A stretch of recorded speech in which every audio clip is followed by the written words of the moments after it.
Hi, എല്ലാവർക്കും പുതിയൊരു വീഡിയോയിലേക്ക് സ്വാഗതം. നമ്മൾ ഇന്നു മുതൽ UPSCയുടെ പ്രീവിയസ് ഇയർ ക്വസ്റ്റ്യൻ പേപ്പറിൻ്റെ ഒരു സീരീസ് നമ്മൾ ഇന്നു മുതൽ സ്റ്റാർട്ട് ചെയ്യുന്നുണ്ട്. അപ്പം ഞാൻ അതിന് മുമ്പ് ഒരു കാര്യം പറയാം. ഞാൻ UPSC മാത്രമല്ല, നിങ്ങൾ ഏതൊരു എക്സാമിനും പ്രിപ്പയർ ചെയ്യുന്ന ആൾക്കാരും അതിൻ്റെ പ്രീവിയസ് ഇയർ ക്വസ്റ്റ്യൻ പേപ്പേഴ്സ് നിങ്ങൾ ഉറപ്പായിട്ട് അത് നിങ്ങൾ നോക്കിയിരിക്കണം. അതിനുള്ള കാരണം ഏതൊരു എക്സാമിനും അത് ഫോളോ ചെയ്ത് പോരുന്ന ഒരു പാറ്റേൺ കാണും. ആ ഒരു പാറ്റേൺ മനസ്സിലാക്കുന്ന സമയത്ത് മാത്രമേ നിങ്ങൾക്ക് എന്ത് പഠിക്കണം, എന്ത് പഠിക്കേണ്ട എന്ന് നിങ്ങൾക്ക് മനസ്സിലാക്കുവാനായിട്ടുള്ളൊരു അറിവ് ലഭിക്കത്തുള്ളൂ. എന്ത് പഠിക്കണം എന്ന് നമ്മൾ തിരിച്ചറിയുന്നത് പോലെ തന്നെ എന്ത് നമ്മൾ പഠിക്കാൻ പാടില്ല എന്ന് നമ്മൾ തിരിച്ചറിയേണ്ടതും വളരെ ഇമ്പോർട്ടൻ്റ് ആയിട്ടുള്ളൊരു കാര്യമാണ്. കാരണം നമുക്കുള്ള ഒരു വളരെ ചെറിയ സമയത്തിൽ ആ സമയത്തും കൊണ്ട് തന്നെ നമുക്ക് കവർ ചെയ്ത് പോകാൻ പറ്റുന്ന പോർഷൻസിനൊക്കെ ഒരു ലിമിറ്റേഷൻസ് ഉണ്ട്. ആ ലിമിറ്റേഷൻ കൊണ്ട് നമുക്ക് ആ ടൈമിനുള്ളിൽ അത് തീർക്കണമെങ്കിൽ നമ്മൾ എന്ത് പഠിക്കണം എന്ന് മനസ്സിലാക്കുന്നത് പോലെ തന്നെ ഒരു ബുക്ക് എടുത്ത് കഴിയുമ്പോഴത്തേക്കും അതിൽ നമ്മൾ എന്ത് പഠിക്കാൻ പാടില്ല എന്ന് നമ്മൾ മനസ്സിലാക്കേണ്ടതായിട്ടുണ്ട്. അത് UPSC എന്ന് പറയുന്നൊരു എക്സാമിൽ മാത്രമല്ല, നിങ്ങൾ പെർഫോം ചെയ്യുന്ന ഏതൊരു എക്സാമിലും ഈ ഒരു കാര്യം ബാധകമാണ്. ഓക്കെ, അപ്പോൾ നമ്മൾ നോക്കുന്ന ഒന്നാമത്തെ ചോദ്യം എന്ന് പറയുന്നത് which of the following is correct in respect of the commencement of the election process in India. ഇന്ത്യയിലെ ഇലക്ഷനുമായിട്ട് ബന്ധപ്പെട്ട് താഴെ തന്നിരിക്കുന്നതിൽ ഏതാണ് ശരിയായതെന്നാണ് ചോദിച്ചിട്ടുള്ളത്. അപ്പോൾ അതിൻ്റെ ഓപ്ഷൻ എ എന്ന് പറയുന്നത് the recommendation for election is made by the government and the notification for the election is issued by the election commission. അപ്പോൾ ഇതിനകത്ത് രണ്ട് കാര്യങ്ങളാണ് തന്നിട്ടുള്ളത്. ഒന്ന്, എലക്ഷനുമായിട്ട് ബന്ധപ്പെട്ട റെക്കമെൻഡേഷനും രണ്ടാമത് അതുമായിട്ട് ബന്ധപ്പെട്ട നോട്ടിഫിക്കേഷൻ ഇഷ്യൂ ചെയ്യുന്ന കാര്യമാണ് പറഞ്ഞിട്ടുള്ളത്.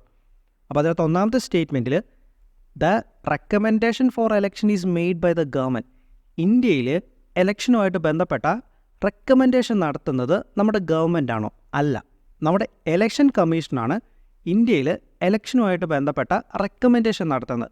അപ്പോൾ അതുകൊണ്ട് തന്നെ ഒന്നാമത്തെ സ്റ്റേറ്റ്മെൻറ്റ് നമുക്ക് തെറ്റാണെന്നുള്ളത് പറയാം.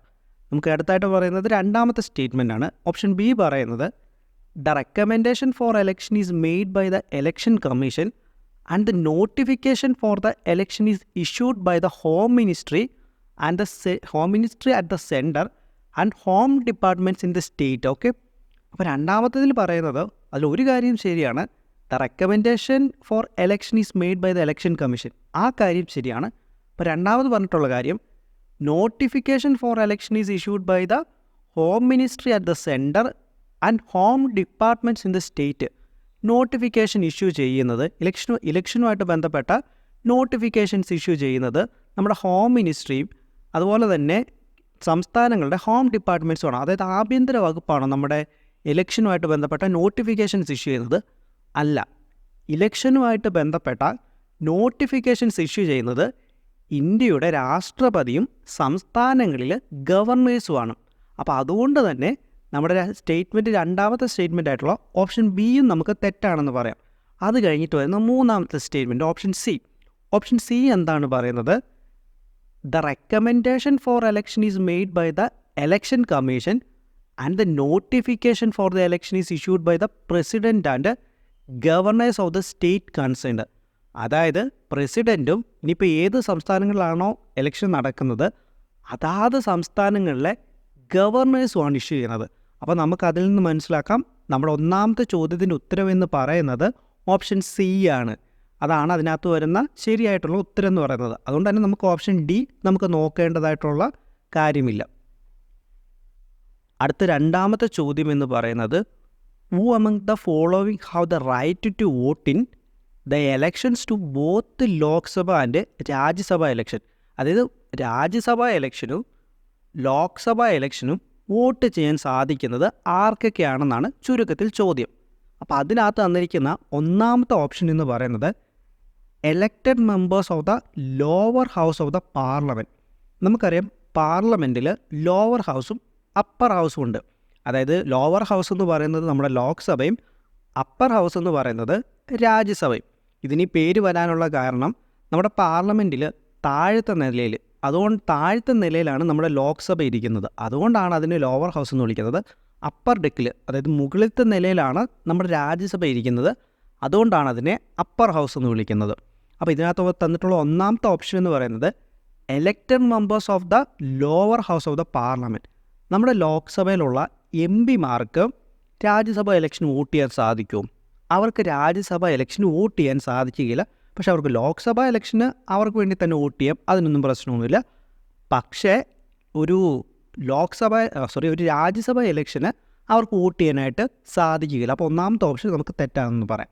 രണ്ടാമത്തെ option, elected members of the upper house of the parliament, അതായത് രാജ്യസഭ എം പിമാർക്ക് തന്നെ രാജ്യസഭ എം പിമാരുടെ ഉള്ള ഇലക്ഷന് വോട്ട് ചെയ്യാൻ സാധിക്കുമോ?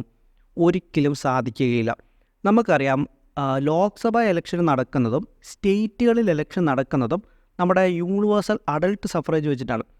എന്നാൽ രാജ്യസഭ ഇലക്ഷന് അങ്ങനെയല്ല നമ്മുടെ വോട്ടെടുപ്പ് നടക്കുന്നത്. അത് ഞാൻ മുന്നോട്ട് പോകുന്ന സമയത്ത് പറഞ്ഞു തരാം. ഓക്കെ, അടുത്ത ഓപ്ഷൻ. അപ്പോൾ അതുകൊണ്ട് തന്നെ നമ്മുടെ രാജ്യസഭ എം പിമാർ വോട്ട് ചെയ്യുന്നുണ്ടോ? ഇല്ല. അപ്പോൾ അതുകൊണ്ട് തന്നെ നമ്മുടെ ഓപ്ഷൻ ബിയും നമുക്ക് തെറ്റാണെന്ന് പറയാം. അടുത്ത ഓപ്ഷൻ എന്ന് പറയുന്നത് ഓപ്ഷൻ സി എന്താണ് പറയുന്നത്? Elected members of the upper house of the state legislature. അതായത് നമുക്ക് ഇന്ത്യയിൽ നേരത്തെ 7 സംസ്ഥാനങ്ങളിലുണ്ടായിരുന്നു. ഇന്ന് നമുക്ക് 6 സംസ്ഥാനങ്ങളിൽ ബൈക്കാർവൽ ലെജിസ്ലേച്ചർ നിലനിൽക്കുന്നുണ്ട്. അതായത് അവിടെ ഒരു അപ്പർ ഹൗസും ഉണ്ട്, ഒരു ലോവർ ഹൗസും ഉണ്ട്. ഇപ്പോൾ നമുക്ക് അപ്പർ ഹൗസ് എന്ന് പറഞ്ഞു കഴിഞ്ഞാൽ അതിന് വിധാൻ പരിഷത്തും ഉണ്ട്. വിധാൻ പരിഷത്ത് എന്ന് പറയുന്നതാണ് അതിൻ്റെ അപ്പർ ഹൗസ് എന്ന് പറയുന്നത്. നമ്മൾക്ക് ഈ ഒരു ഓപ്ഷൻ തന്നിട്ടുള്ള അപ്പർ ഹൗസ് എന്ന് പറയുന്നത് അതായത് സ്റ്റേറ്റിൻ്റെ വിധാൻ പരിഷത്തുകളെയാണ് പറയുന്നത്. ഇതുകൂടാതെ ഒരു ലോവർ ഹൗസ് ഉണ്ട്. ലോവർ ഹൗസിന് നമ്മൾ വിളിക്കുന്നത് വിധാൻ സഭ എന്നാണ്. അപ്പോൾ ഇത് നിലവിലിപ്പം പറഞ്ഞു 6 സംസ്ഥാനങ്ങൾക്കുണ്ടെന്ന്. 6 സംസ്ഥാനങ്ങൾ ഏതൊക്കെയാണെന്ന് നിങ്ങളൊന്ന് നോക്കിയിരിക്കുക. നേരത്തെ ജമ്മു കാശ്മീർ ഉണ്ടായിരുന്നു 7ാമതൊരു സംസ്ഥാനമായിട്ട്. പിന്നീട് ജമ്മു കാശ്മീരിനെ ഇതിൽ നിന്നും എടുത്ത് മാറ്റി നമുക്കൊരു യൂണിയൻ ടെറിട്ടറി ആയി വന്നതോടുകൂടി, ഒരു സംസ്ഥാനത്തിൽ നിന്ന് മാറി യൂണിയൻ ടെറിട്ടറി ആയി വന്നതിൽ പിന്നെ അത് 6 സംസ്ഥാനങ്ങളായിട്ട് മാറുകയാണ് ചെയ്തത്. അപ്പോൾ ഞാൻ പറഞ്ഞു. അപ്പോൾ അതുകൊണ്ട് തന്നെ ഓപ്ഷൻ സി നോക്കുക. ഓപ്ഷൻ സിക്കകത്ത് പറഞ്ഞത് നമ്മുടെ അപ്പർ ഹൗസിലുള്ള വ്യക്തികൾ, അതായത് വിധാൻ പരിഷത്തിലുള്ള വ്യക്തികൾക്ക് ലോക്സഭ ഇലക്ഷൻ പോട്ടെ, രാജ്യസഭ ഇലക്ഷന് വോട്ട് ചെയ്യാൻ സാധിക്കുമോ? ഒരിക്കലുമില്ല. അവർക്ക് രാജ്യസഭ ഇലക്ഷന് അവർക്ക് വോട്ട് ചെയ്യാനായിട്ട് സാധിക്കുകയില്ല. ഇനി അടുത്തതെന്ന് പറഞ്ഞാൽ സ്വാഭാവികമായിട്ടും അപ്പം ഉത്തരം എന്ന് പറയുന്നത് എന്തായാലും ഓപ്ഷൻ ഡി ആയിരിക്കും. ഓപ്ഷൻ ഡി എന്താണ് പറഞ്ഞിട്ടുള്ളത്? Elected members of the lower house of the state legislature. നമ്മുടെ ഇന്ത്യയിൽ രാജ്യസഭ എം പിമാരെ തിരഞ്ഞെടുക്കുന്നത് അതാത് ഈ ഒരു ഇലക്ഷൻ നടക്കുകയെന്ന് വിചാരിക്കാം. രാജ്യസഭ എം പിമാരെ ഇന്ത്യയിൽ തിരഞ്ഞെടുക്കുവാനുള്ള അവകാശമുള്ളത് ഇന്ത്യയിലെ അതാത് സംസ്ഥാനങ്ങളിലുള്ള MLA-മാർക്കാണ്. ഇന്ത്യയിലെ MLA-മാരാണ് നമ്മുടെ രാജ്യസഭയിലേക്കുള്ള എം പിമാരെ തിരഞ്ഞെടുക്കുന്നതും അതിനുവേണ്ടിയുള്ള വോട്ട് ചെയ്യാനുള്ള അവകാശവും ഇന്ത്യയിലുള്ള രാജ്യസഭ എം പിമാർക്കാണുള്ളത്. അപ്പോൾ ആ ഒരു കാര്യം ഓർത്ത് നോക്കുക. അപ്പോൾ ആരാണ് നമ്മുടെ ഇന്ത്യയിൽ ലോക്സഭാ ഇലക്ഷനും രാജ്യസഭാ ഇലക്ഷനും വോട്ട് ചെയ്യാൻ അവകാശമുള്ളതെന്ന് ചോദിച്ചു കഴിഞ്ഞാൽ, ഇന്ത്യയിൽ ലോക്സഭാ ഇലക്ഷനും രാജ്യസഭാ ഇലക്ഷനും വോട്ട് ചെയ്യാനുള്ള അവകാശമുള്ളത് അതാത് സംസ്ഥാനങ്ങളിലെ MLA-മാർക്ക് മാത്രമാണ്. എല്ലാ വ്യക്തികൾക്കും രാജ്യസഭാ ഇലക്ഷന് വോട്ട് ചെയ്യാൻ സാധ്യമല്ല. രാജ്യസഭാ ഇലക്ഷന് വോട്ട് ചെയ്യാൻ സാധിക്കുന്നത് MLA-മാർക്ക് മാത്രമാണ്. MLA-മാർ എന്ന് പറയുന്നതാണ് members of the legislative assembly. Okay, അല്ലെങ്കിൽ നമുക്ക് ഇങ്ങനെ പറയാം, members house of the state legislature എന്നും പറയാം. ഇനി നമുക്ക് മൂന്നാമത്തെ ചോദ്യം നോക്കാം. എന്താണ് മൂന്നാമത്തെ ചോദ്യം പറയുന്നത്? Which of the following state of India does not have a legislative council even though the constitution act of 1956 provided for it. അതായത് ഇന്ത്യയിൽ നിലവിൽ വന്ന 1956 7ാം ഭരണഘടനാ ഭേദഗതി പ്രകാരം ഒരു ലെജിസ്ലേറ്റീവ് കൗൺസിൽ ആകാമെന്ന് പറഞ്ഞിട്ടും ലെജിസ്ലേറ്റീവ് കൗൺസിൽ ഇല്ലാത്തൊരു സംസ്ഥാനമുണ്ട്. ആ സംസ്ഥാനം ഏതാണെന്നാണ് ചോദിച്ചിട്ടുള്ളത്. അപ്പോൾ നമുക്ക് തന്നിട്ടുള്ള ഓപ്ഷൻസ് ഏതൊക്കെയാണ്? മഹാരാഷ്ട്ര, ബീഹാർ, കർണാടക, മധ്യപ്രദേശ്. അപ്പോൾ ഇത് നമ്മൾ പറയുന്ന സമയത്ത് നമ്മളൊരു കാര്യം അറിഞ്ഞിരിക്കണം. ഇന്ത്യയിൽ നിലവിൽ നമുക്കിപ്പം, ഞാൻ നേരത്തെ തന്നെ പറഞ്ഞായിരുന്നു, 6 സംസ്ഥാനങ്ങളിലാണ് ഈ ഒരു ലെജിസ്ലേറ്റീവ് കൗൺസിലും ലെജിസ്ലേറ്റീവ് അസംബ്ലിയും ഉള്ളത്. അതായത് നമുക്ക് ലോവർ ഹൗസ് എന്നും അപ്പർ ഹൗസ് എന്നും പറയാം, വിധാൻ സഭ എന്നും വിധാൻ പരിഷത്ത് എന്നും പറയാം. അപ്പോൾ അങ്ങനെയുള്ള 6 സംസ്ഥാനങ്ങളുണ്ട്. ഏതൊക്കെയാണ് 6 സംസ്ഥാനങ്ങളെന്ന് പറയുന്നത്? ആന്ധ്രാപ്രദേശ്, മഹാരാഷ്ട്ര, കർണാടക, തെലങ്കാന, ബീഹാർ, അതിൻ്റെ കൂടെ തന്നെ ഉത്തർപ്രദേശ്. അതിന്ന് നമുക്ക് നിലവിലുള്ളതാണ് ഞാൻ ഈ പറഞ്ഞ 6 സംസ്ഥാനങ്ങൾ. അപ്പോൾ ഇത് നിങ്ങൾ ഇതിൻ്റെ കൂടെ തന്നെ ചേർത്ത് വായിക്കേണ്ട ഒരു കാര്യമാണ്. അപ്പോൾ ഇത് നമ്മുടെ ചോദ്യത്തിനകത്ത് നമ്മൾ ഇത്രയും നമ്മൾ നോക്കേണ്ട. നമുക്ക് 1956 ഉണ്ടായിരുന്ന കാര്യമാണ് ചോദിച്ചേക്കുന്നത്. അപ്പോൾ 1956 അന്ന് 5 സംസ്ഥാനങ്ങൾക്കായിരുന്നു. ഏതൊക്കെയായിരുന്നു 1956 5 സംസ്ഥാനങ്ങൾക്കുണ്ടായിരുന്നത്? ഒന്നാമതായിട്ടുള്ളത് ഉത്തർപ്രദേശ്, രണ്ടാമതായിട്ടുള്ളത് ബീഹാർ നമ്മുടെ ഓപ്ഷനിലുള്ളത് കൊണ്ട് തന്നെ നമുക്ക് ഓപ്ഷൻ ബീനെ നമുക്ക് കളയാം. മൂന്നാമതായിട്ടുള്ളത് മഹാരാഷ്ട്ര എന്ന് പറയുന്നത് നമ്മുടെ ഓപ്ഷനെയാണ്. അപ്പോൾ മഹാരാഷ്ട്രയല്ല, അത് കഴിഞ്ഞ് വരുന്നത് കർണാടക, നമ്മുടെ ഓപ്ഷൻ സി ആയിട്ടുള്ള കർണാടക. അപ്പോൾ മഹാരാഷ്ട്രയുമല്ല, ബീഹാറുമല്ല, കർണാടകയുമല്ല. അപ്പോൾ സ്വാഭാവികമായിട്ട് ഏതായിരിക്കും നമ്മുടെ ഉത്തരം വരിക?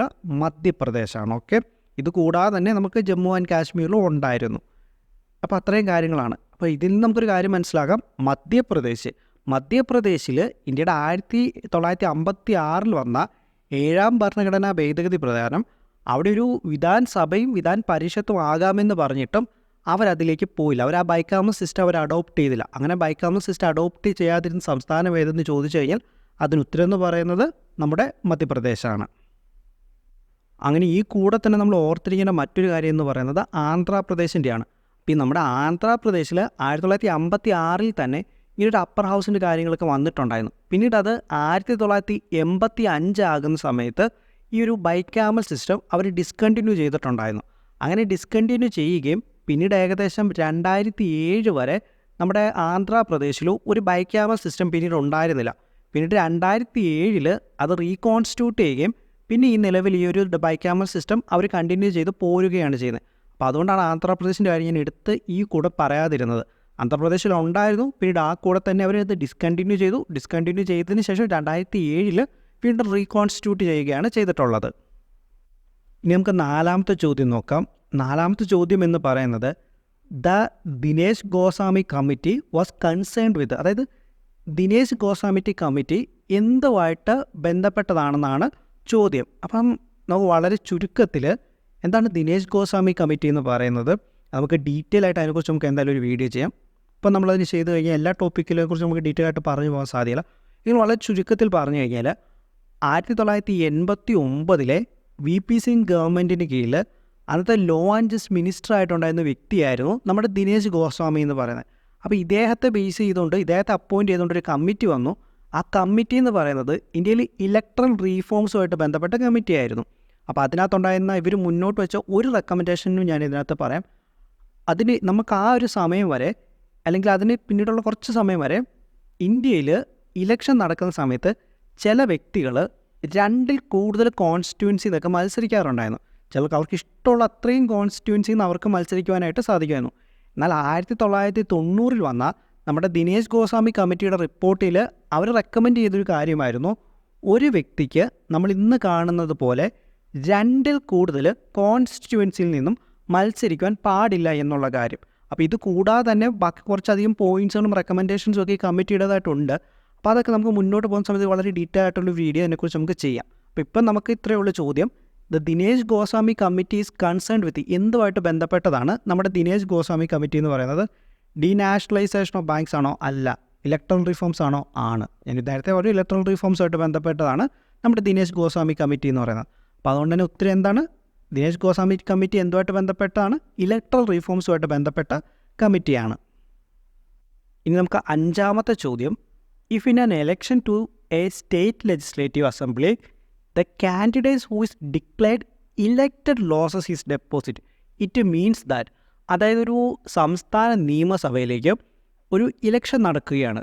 ആ ഇലക്ഷൻ നടന്ന സമയത്ത് ആ മത്സരത്തിൽ വിജയിച്ച വ്യക്തിക്കും ഡെപ്പോസിറ്റ് ചെയ്ത മണി നഷ്ടപ്പെട്ടു പോയി എന്നതുകൊണ്ട് അർത്ഥമാക്കുന്നത് എന്ത്? അല്ലെങ്കിൽ താഴെ തന്നിരിക്കുന്ന സ്റ്റേറ്റ്മെൻറ്റുകളിൽ ഇത് അർത്ഥമാക്കുന്നത് എന്നതാണുള്ളതാണ് ചോദ്യം. അപ്പോൾ അതിനുള്ള 1ാമത്തെ ഉത്തരം എന്ന് പറയുന്നത്, അതിലേക്ക് പോകുന്ന മുമ്പ് എങ്ങനെയാണ് ഒരു വ്യക്തിക്ക് ഡെപ്പോസിറ്റ് ചെയ്ത മണി നഷ്ടപ്പെട്ടു പോകുന്നത്? ടോട്ടൽ വോട്ട് ചെയ്ത പോളിങ്ങിൻ്റെ 1/6 വോട്ട് ഈ വ്യക്തിക്ക് ലഭിച്ചില്ല എങ്കിലാണ് ഇദ്ദേഹത്തിന് ഈ പറഞ്ഞ് കെട്ടിവെച്ച തുക നഷ്ടപ്പെട്ടു പോകുന്നത്. അപ്പോൾ അത് അങ്ങനെ ആ കെട്ടിവെച്ച തുക നഷ്ടപ്പെട്ടു പോകണമെങ്കിൽ അത് ആർക്കാണ് നഷ്ടപ്പെട്ടു പോകുന്നത്? ഇലക്ഷനിൽ വിജയിച്ച വ്യക്തി. ആ ഇലക്ഷനിൽ വിജയിച്ച വ്യക്തിക്ക് എങ്ങനെ ഈ കെട്ടിവെച്ച തുക നഷ്ടപ്പെട്ടു പോകുമെന്നാണ് ചോദിച്ചിട്ടുള്ളത്. സാധാരണയായിട്ടൊരു തോക്കുന്ന വ്യക്തിക്ക് വോട്ടിൽ ഈ പറയുന്നത് പോലെ 1/6 ഷെയർ കാണില്ല. അങ്ങനെ വരുന്ന സാഹചര്യത്തിൽ പല തോക്കുന്ന വ്യക്തികൾക്കും ഈ പറയുന്ന ഡെപ്പോസിറ്റ് മണി നഷ്ടപ്പെട്ടു പോകുന്നതാണ്. അപ്പോൾ അതിനകത്ത് ഒന്നാമത്തെ ഓപ്ഷൻ എന്ന് പറയുന്നത് the polling was very poor. അതായത് അന്ന് ഇലക്ഷന് നടന്ന പോളിംഗ് വളരെ മോശമായിരുന്നു. അപ്പോൾ പോളിംഗ് വളരെ മോശമായതുകൊണ്ടാണ് ഈ പറയുന്ന വ്യക്തിക്ക് കാശ് നഷ്ടപ്പെട്ടു പോയതെന്നാണ് ഒന്നാമത്തെ ഓപ്ഷനിൽ പറയുന്നത്. രണ്ടാമത്തെ ഓപ്ഷനിൽ പറയുന്നത് എന്താണ്? The election was for a multi member constituency. അതായത് ഒരു മൾട്ടി മെമ്പർ കോൺസ്റ്റിറ്റ്യുവൻസി ആയിരുന്നു അതെന്നാണ് പറയുന്നത്. ആ കോൺസ്റ്റിറ്റ്യുവൻസി ഒന്നിലധികം ആൾക്കാരെ തിരഞ്ഞെടുക്കുന്ന ഒരു മൾട്ടി മെമ്പർ കോൺസ്റ്റിറ്റ്യുവൻസിയാണ്.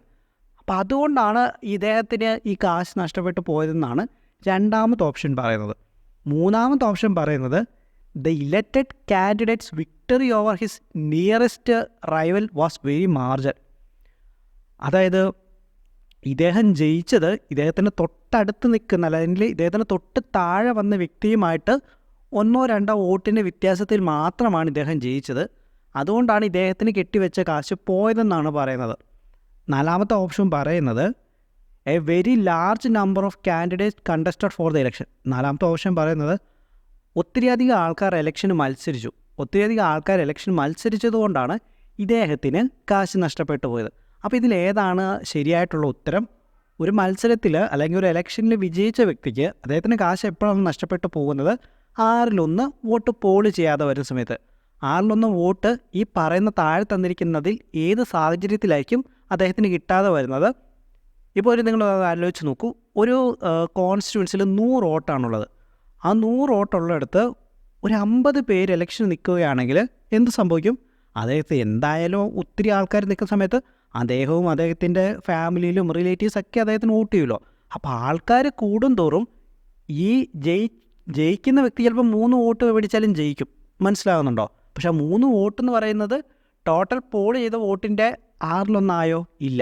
അപ്പോൾ അതിൻ്റെ ഉത്തരം എന്ന് പറയുന്നത് ഒരു കോൺസ്റ്റിറ്റ്യുവൻസിയിൽ ഇലക്ഷൻ നടക്കുന്ന സമയത്തേക്ക് അനേകം ആൾക്കാർ ഇലക്ഷന് പങ്കെടുക്കുന്ന സമയത്ത് ടോട്ടൽ വോട്ട് ചെയ്തതിൻ്റെ 6-1% ഈ പറയുന്ന വിജയിച്ച വ്യക്തിക്ക് ലഭിക്കണമെന്നില്ല. കാരണം ഈ വോട്ട് പല വ്യക്തികളിലേക്ക് സ്പ്ലിറ്റായിട്ട് പോകും. അപ്പോൾ അങ്ങനെ സ്പ്ലിറ്റായിട്ട് പോകുന്ന സമയത്ത് ടോട്ടൽ പോൾ ചെയ്ത വോട്ടിൻ്റെ 6-1% ഈ വിജയിച്ച വ്യക്തിക്ക് ലഭിക്കില്ല. അതാണ് ഇതുകൊണ്ട് അർത്ഥമാക്കുന്നത്. അപ്പോൾ നമ്മൾ ഉത്തരം എന്ന് പറയുന്നത് ഓപ്ഷൻ ഡി ആണ്.